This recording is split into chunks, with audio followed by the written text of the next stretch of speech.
आपल्या परिसरातील राजकीय, क्राईम व सामाजिक अपडेट जाणून घेण्यासाठी पाहत रहा स्टार वन न्यूज वर्तमान।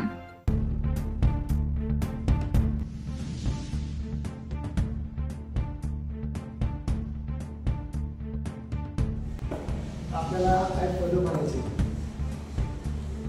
पण तालुक्याला पद भरत असताना काम केलं पाहिजे, हा महत्वाचा होता। आता यापूर्वी कसं होतं, कुणाला पण कुठलं पद दिली की माणसं तर पुढे येतच नव्हतं। आता ज्याला ज्याला काम करायचं आहे की आपलं बाबा काम करणे, काम करणार आहे, पक्षाचं काम करणार आहे, समाजाचं काम करणार आहे, अशा कार्यकर्त्यांनी खरं आता पुढे आलं पाहिजे।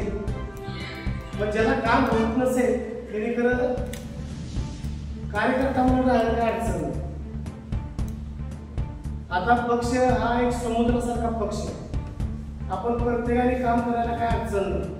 पण मी काम करतो, मला पद द्या, उगाच जागा आठवून पाडायची, मी आता स्पष्ट सांगतो,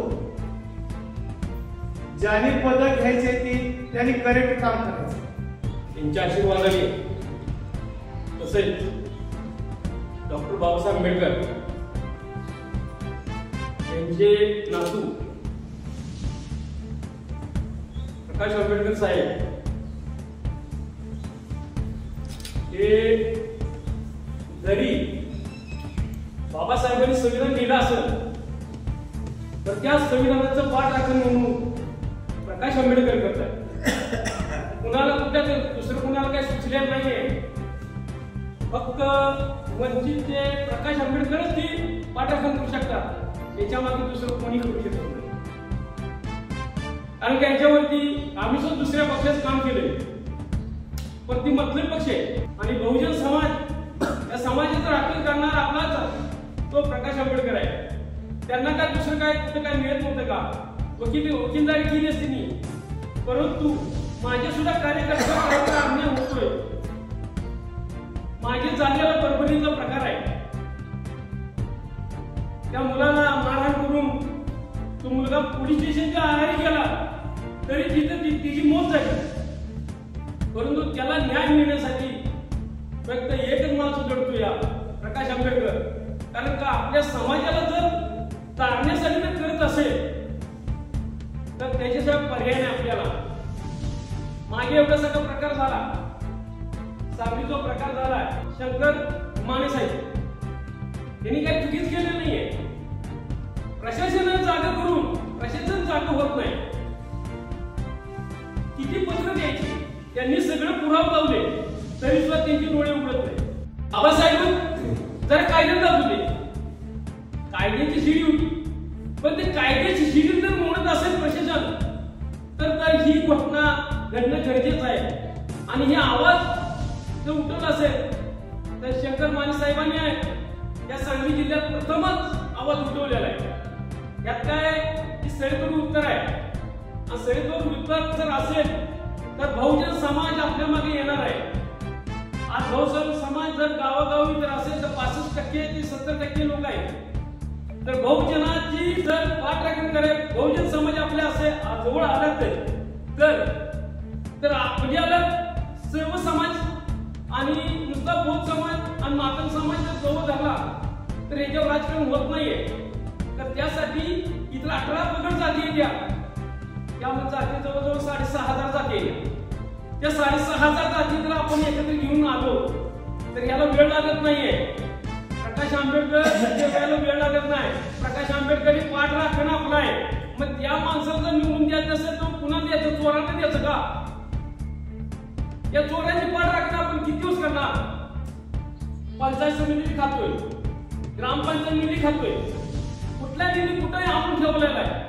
अरे 15% तो आमचा महामानव डॉक्टर बाबासाहेब आंबेडकर साहेबांनी आपल्यासाठी दिले, तो कुठं खर्च करायचा आणि कुठं नाही की तुम्ही ठरवणार तो आमच्यासाठी 15% तो त्या समाजापर्यंत पोहोचला पाहिजे।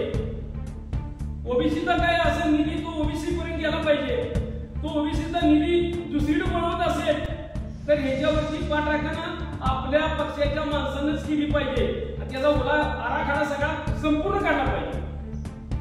माने साहेबांनी काही चुकीच केलेलं नाहीये, आराखडा काढतात त्याशिवाय ही छडा लावत नाही. परंतु बरोबर मानेसाहेब सारखे जर कार्यकर्ते जर चांगले जर जिल्हाध्यक्ष जिल्ह्यावरती असेल तर तालुक्याचा सुद्धा भक्कम कार्यकर्ता राहणार आहे. आरक्षणाचे जनक शाहू महाराज, महात्मा फुले, डॉक्टर बाबासाहेब आंबेडकर यांच्या विचारांना आचारांना माझा मानाचा आज या ठिकाणी डॉक्टर मानेसाहेब या ठिकाणी जिल्हाध्यक्ष आलेले आहेत आणि आपण बहुजन वंचित आघाडीच्या या कार्यक्रमाला इथे जमलेलो होतो. बंधूंनो, बहुजन असून सुद्धा आपण राजकारणात पाठीमागे आहोत. आपल्याला राजकारण करणारी लोक असतात ती स्वतःचा फायदा करून निघून जातात, पण बहुजन वंचित लोक आहे वंचित आहे.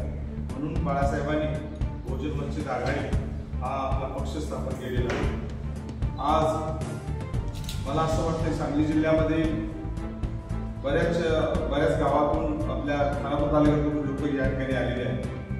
मला असं म्हणायचं की सर्व तळागाळातल्या सर्व लोकांनी, आपल्या समाजातील सर्व लोकांनी आपल्या बहुजन वंचित आघाडीत सामील व्हावं आणि आपल्या जो अन्याय अत्याचार होतोय त्याला आपण वाचा फोडली पाहिजे.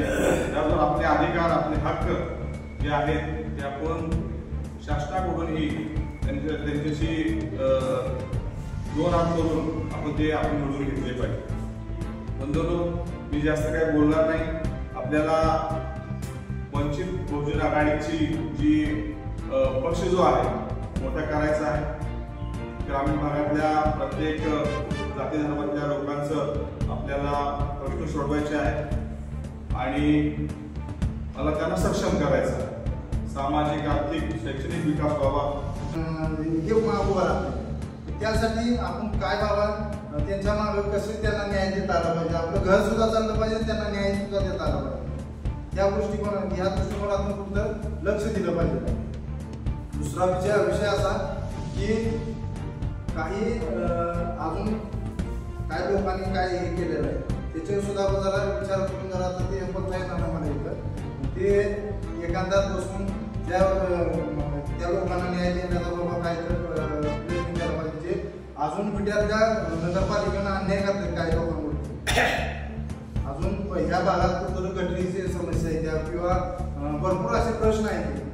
गोरगरिबांचे बाबा घरकुलची योजनेचे पैसे असते किंवा काय असते, अजून घरकुल इथं मंजूर नाहीत काही लोकांना किंवा वसाहत नाही मंजूर. मागासवर्गीय लोकांना आपल्या फक्त कागदीपत्र बसत आहे नगरपालिकेत, परंतु अक्षरशः इतर लोकांना त्याचा लाभ नाही. जे भरपूर असे लोक आहेत भरपूर असा योजनेचा लाभ असा भेटत नाही. एवढे सांगितलं नाही पण ती सांगायला पाहिजे होतं. कारण ओबीसी अदर बॅकवर्ड क्लास जी भूमिका पहिल्यांदा मांडली तर डॉक्टर बाबासाहेब आंबेडकरांनी मांडली आणि ज्यांची जी भूमिका ऐकणारा जो माणूस होता लोह पुरुष त्यांना म्हणायचे कोण, मोठा पुतळा बांधला की सरदार वल्लभभाई पटेल. हा माणूस अदर बॅकवर्ड क्लास होता, इतर मागासवर्गीय कोण होता, हा माणूस होता. पण त्याच माणसाला माहिती होतं अदर बॅकवर्ड क्लास म्हणजे काय. आणि मग सांगितलं बाबासाहेबांनी तुम्ही म्हणजे अदर बॅकवर्ड क्लास ओबीसी आहे. तुम्ही कोण आहे, ओबीसी आहे. त्या ओबीसीची भूमिका मांडणारे कोण होते तर डॉक्टर बाबासाहेब आंबेडकर होते. त्याची अंमलबजावणी करणारे हिंदू कोड बिलामध्ये डॉक्टर बाबासाहेब आंबेडकर कसे होते तर डॉक्टर बाबासाहेब आंबेडकरांनी जो काही मुद्दा मांडला ते नेहरूच्या मतदारांनी काय त्या मंत्रिमंडळाने प्रस्ताव पोकारला होतं. त्या कोड बिलासाठी आपल्या स्वतःच्या काही राजीनामा दिला. आपल्या स्वतः 50% पेक्षा जास्त आरक्षण आणि ओबीसींना इथल्या आरक्षण मिळालं पाहिजे. हिंदू कोड बिलामध्ये काय झालं, लागू झालं. आणि मग ते करण्यासाठी बाबासाहेबांनी स्वतःच्या कायदे मंत्रिपदाचा राजीनामा दिला. अशा बातम्या पाहण्यासाठी आमच्या चॅनेलला लाईक, शेअर, सबस्क्राईब करा.